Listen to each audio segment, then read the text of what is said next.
Good morning, Faith Box family. My name is Christy, and I'm coming to you from Georgia, in case you couldn't tell. This is day 14 of Everyday Faith Anxiety. I'd first like to say how honored and blessed I am to be a part of this.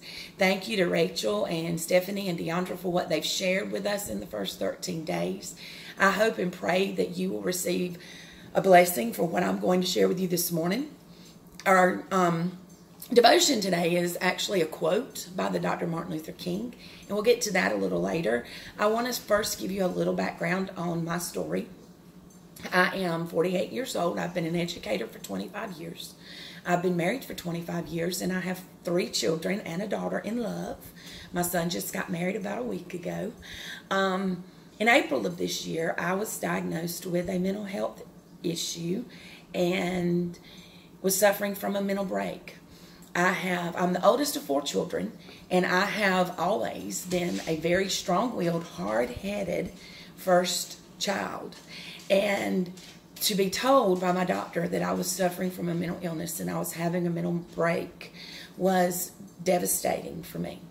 The stigma behind mental illness was definitely something that I had a hard time with. And I know that God is taking me through this for a reason, which brings us to the first verse that I'd like to share with you. Paul is one of my favorite people in the Bible because to me he's so real. He was horrible, and then God used him so tremendously. I love the writings of Paul. And in 1 Corinthians, let me put my glasses on because when you reach close to 50, this is what happens. In 1 Corinthians chapter 9, verse 22, it says, "To the weak I became weak, that I might gain the weak.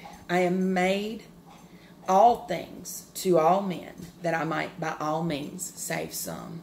And if you read all of that, Paul's talking about all of the things that he went through in order to be able to reach people. I embraced this verse early in the year as a verse that drove me for my classroom and my students, because I truly feel like the things that I've gone through in my life help me identify with my students so that I might save some educationally and academically. But I also don't hide where I stand spiritually, although I'm in a public school. And like Paul, I will never denounce what God means to me. But everything we go through in our life is there so that God can use it. He puts us through things so that we can identify with people. I never understood the true meaning and the depth of mental illness and depression and anxiety until I have experienced it. I didn't understand eating disorders until I have lived through it with my 19-year-old. And I forgot to tell you that I might be a little vulnerable this morning, but I'm just going to be raw. It's hard for people to understand what people go through with anxiety and depression. Therefore, we hide. And because we hide, we are suffering in silence. And I want to be a voice. I've never been one that was hard to hear. I have a very loud voice. My voice carries. I have a very strong educator voice. And I want to be a voice for mental illness, for anxiety, for depression. And this box came to me at just the right time. The other verse that I wanted to share with you this morning is from 2 Corinthians. And when I was about 10, my aunt was sitting beside me in church. My uncle, my daddy's twin, was preaching. And she handed me a Bible verse with this, she handed me a bookmark with this verse written on the back. And she took me by the hand and she said, "This is my life verse, and I want you to have this, and I want you to read this." Well, this became my life verse, because this is Paul again, and he's talking about the thorn in the flesh. And I truly believe that when he talks about the thorn in the flesh, he doesn't reveal to us what it is, because if we did, we would identify only with that particular ailment as God being able to move. Therefore, Paul's mental illness is Paul's thorn in the flesh is just it's vague so that we can insert our thorn in the flesh into that. And starting in verse 8, 2 Corinthians chapter 12, verses 8, he says, "For this thing I besought the Lord thrice, that I might depart from me." He begged God to take it.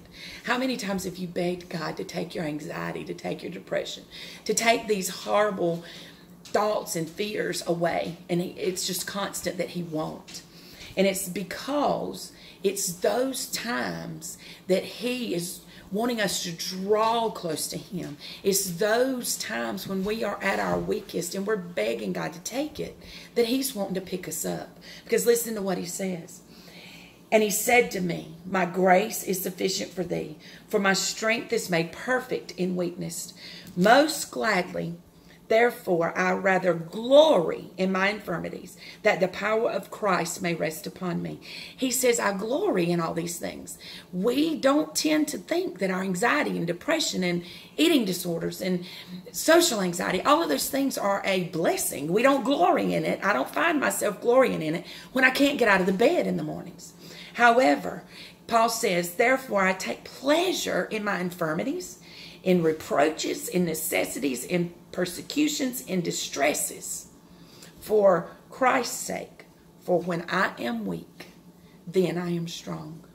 At our weakest, it is when God is fighting for us the hardest. So with that being said, I pray that you find strength in the Lord, that you will go to his word. I have found that there is healing in the word. I mean, that sounds almost cliche, but it's so true. And it's where I get my strength every day. I would like to ask my son, who is here, my 25-year-old, to come real quick. And he's going to pray with us. And then I'm going to share our quote as we close.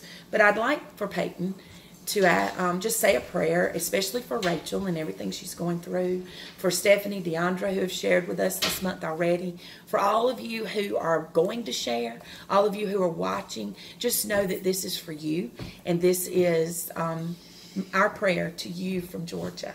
This is my son, Peyton. He is my firstborn. I'm sitting on a dog. And he's single, but no. But, okay, son.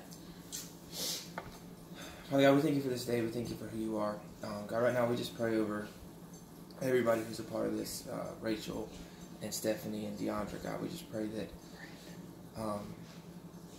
you continue to move in their lives, God, and with Brandon and everything that they're doing through Faith Box. God, we pray that you bless the ministry, and God, that more importantly, you have your will in all of this. God, we love you and we thank you. Amen. Okay, so let's close with our quote for today. Oh, I forgot one thing. As I was beginning to choose this, I started flipping through the book, and I remembered, hey, today is my husband's birthday. June the 14th is my Hoosier Hottie. He's from Indiana, and I call him a Hoosier Hottie. And I did bring a couple of pictures of us, but that's my Hoosier Hottie. And today is his birthday, so happy birthday, honey. And this quote I actually have in my classroom at school. Is something that I use all the time with my students. It's by the Dr. Martin Luther King. And it says, if you can't fly, then run. If you can't run, then walk. If you can't walk, then crawl. But whatever you do, you have to keep moving forward. And sometimes the way to do that is to know that when you are weak, is when you're the strongest. And through God's word, we can be overcomers. Bless you. God bless you all. I love you all. Thank you for everything, and I hope to see you really soon. Mwah.